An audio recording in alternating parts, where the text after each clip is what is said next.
সেনে কালো শাফিয়া মুহাম্মদ সাল্লাল্লাহু তাআলা আলাইহি ওয়াসাল্লাম ব্রাদার আল্লাহর নবী সাল্লাল্লাহু তাআলা আলাইহি ওয়াসাল্লাম নবী আমার মসজিদে নববীর মধ্যে নবী আমার বসে আছেন। এখনো সময় আল্লাহর ফেরেশতা হযরত জিবরিল আমিন আসলেন। জিবরিল আমিন আসার পরে আল্লাহর নবী সাল্লাল্লাহু তাআলা আলাইহি ওয়াসাল্লাম নবীর কাছে এসে বলেন, আসসালাতু ওয়াসসালামু আলাইকা ইয়া রাসূলুল্লাহ, আসসালাতু ওয়াসসালামু আলাইকা ইয়া হাবিবাল্লাহ। নবী গো, আল্লাহর হাবিব সাল্লাল্লাহু তাআলা আলাইহি ওয়াসাল্লাম বলে, জিবরিল তুমি আমার কাছে কি ব্যাপার, কি কারণে আমার কাছে এসেছো? হযরত জিবরিল আমিন বললেন, ইয়া রাসূলুল্লাহ ইয়া হাবিবাল্লাহ। নবী গো, ওগো আল্লাহর নবী, বিশ্ব নবী, হাবিবুল্লাহ। নবী গো, আমি জান্নাত হইতে ঘুরে আসলাম, আমি জাহান্নাম থেকে ঘুরে আসলাম। জান্নাত জাহান্নাম দু জায়গা থেকে ঘুরে আপনার দরবারে এসেছি ইয়া রাসূলুল্লাহ ইয়া হাবিবাল্লাহ। নবী গো, আল্লাহর নবী সাল্লাল্লাহু তাআলা আলাইহি ওয়াসাল্লাম নবী আমার বলেন, ও জিবরিল বলো বলো, ওই জাহান্নামের মধ্যে তুমি কি দেখলে? জিবরিল আমিন বললেন, ইয়া রাসূলুল্লাহ ইয়া হাবিবাল্লাহ। নবী গো, ওই জাহান্নামের মধ্যে হযরত মুসা আলা নবীর উম্মতকে দেখে আসলাম। ওই জাহান্নামের মধ্যে হযরত ইব্রাহিম আলা নবীর উম্মতকে দেখে আসলাম। ওই জাহান্নামের মধ্যে হযরত মুসা কালিমুল্লাহ নবীর উম্মতিকে দেখে আসলাম। ইয়া রাসূলুল্লাহ ইয়া হাবিবাল্লাহ। নবী গো, এক কথায় সমস্ত নবীদের উম্মতিকে ওই জাহান্নামের মধ্যে দেখে আসলাম।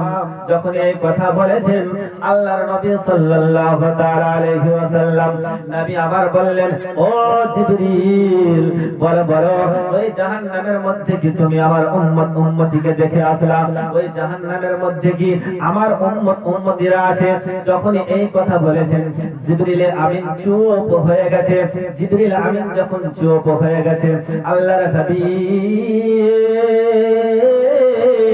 সাল্লাল্লাহু তাআলা আলাইহি ওয়াসাল্লাম নবী আমার বলেন, ও জিবরিল বলো বলো, তুমি কেন কথা বলছো না? জিবরিল আমিন কেন তুমি কথা বলছো না? যখন এই কথা বলেছে জিবরিল আমিন বললেন, ইয়া রাসূলুল্লাহ ইয়া হাবিবাল্লাহ। নবী গো, ও আল্লাহর নবী, বিশ্ব নবী, হাবিবুল্লাহ। নবী গো, ওই জাহান্নামের বুকে আপনার উম্মতিকে দেখে আসলাম। সুবহানাল্লাহ।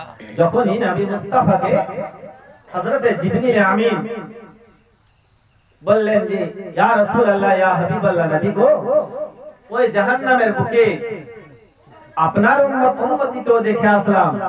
যখনই এই কথা আমার নবী মুস্তাফার সামনে জিবরিল আমিন বলেছেন, আমার দরদি নবী তখন কি করছিলেন?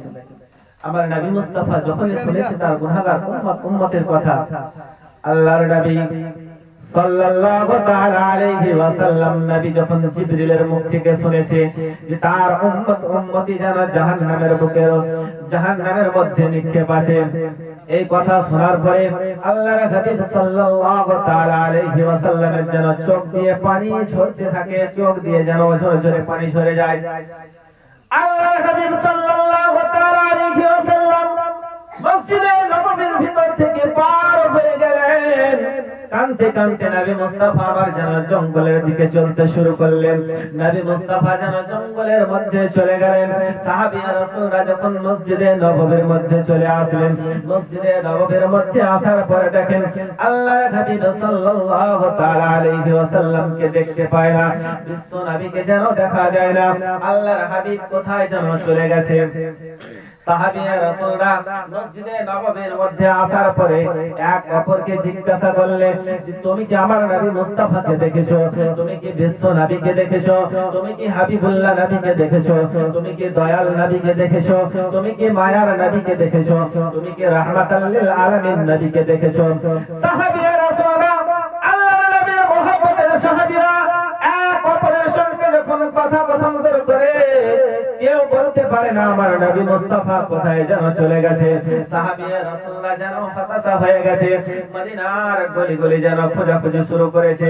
আল্লাহর নবীর একজন মহব্বতের সাহাবী ছিল, অনেক দূর তার বাড়ি ছিল, খালি নবী মুস্তাফার মহব্বতে ওই সাহাবী যেন মসজিদে নববীর মধ্যে নামাজ পড়তে আসতেন। সাহাবীয়ে রাসূল সেই দিন কেউ যেন মসজিদে নামাজের ওয়াক্তে উপস্থিত হয়ে গেছে। আল্লাহর নবী সাল্লাল্লাহু তাআলা আলাইহি ওয়াসাল্লামকে নবীকে যখন মসজিদে নববীর মধ্যে দেখতে পেলেন না, সাহাবীয়ে রাসূলদের জিজ্ঞাসা করলেন, ওগো আল্লাহর নবীর মহব্বতের সাহাবী, বলো বলো আল্লাহর হাবিব কোথায় গেছেন? আল্লাহর নবী সাল্লাল্লাহু তাআলা আলাইহি ওয়াসাল্লাম আমার বিশ্ব নবী কোথায় চলে গেছেন তোমরা কি জানো? যখন এই কথা জিজ্ঞাসা করলেন আল্লাহর হাবিব সাল্লাল্লাহু তাআলা আলাইহি ওয়াসাল্লামকে সাহাবীয়ে রাসূলরা বললেন, না না, আমরা নবী মুস্তাফাকে জানি না, কোথাও চলে গেছে, আমরা এই নবীকে খোঁজাখুঁজি করছি, তুমি কি আমাদের নবীকে দেখেছো? যখন এই কথা বলেছে সাহাবীয়ে রাসূল মসজিদ থেকে পার হয়ে কান্না করতে শুরু করেছে।